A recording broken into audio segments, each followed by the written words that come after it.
Es pot tenir un hort urbà al balcó de casa durant la tardor i l'hivern? Doncs sí, i de fet, la tardor és un molt bon moment per cultivar. En aquest vídeo us explicaré què podem cultivar durant la tardor, algunes associacions que podem fer entre les nostres plantes i us ensenyaré una mica també com va el meu hort urbà. Som-hi! Hi ha cultius que s'han de començar a cultivar a finals d'estiu, com ara el bròcoli i altres tipus de cols. No us dic que durant la tardor no sigui mal moment, només que millor a finals d'estiu. Tal com diu la dita, la bona col ha de ser feta pel juliol.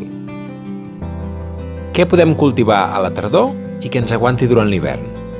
Doncs mireu, bledes, porros, espinacs, raves, cebes, enciams, d'aquests més aviat d'hivern, remolatxes, les cols, fins i tot si ja les hem plantat abans, totes aquestes i més.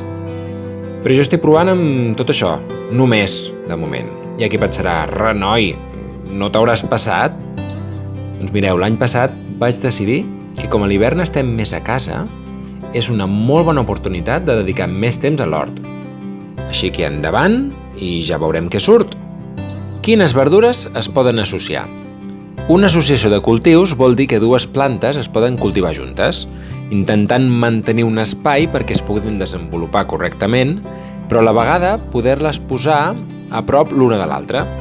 Sovint aquestes plantes es protegeixen de les plagues mútuament o no competeixen pel mateix tipus de nutrients o d'espai.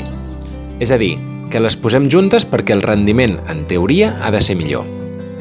En el meu cas, en testos l'espai és reduït, ho sé, però jo provo, a veure si per molt que tinguin menys espai puc collir unes quantes verdures extra. Una bona associació és la dels porros i les pastanagues, perquè una fa de repel·lent de la plaga de l'altra. És perfecte. La ceba es pot associar amb els espinacs, la remolatxa, el bròcoli o l'enciam, com veieu que jo provo aquí. Però, per exemple, no amb la coliflor, no s'ajuden. L'all també és un molt bon aliat, però fa més feina amb els cultius de primavera.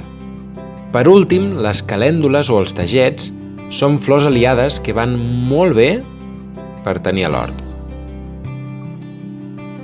Us animo a que, tot i que ja s'acosti el fred, plantem, compartim i aprenem a cuidar la nostra mare terra, que a la vegada ens cuida a nosaltres.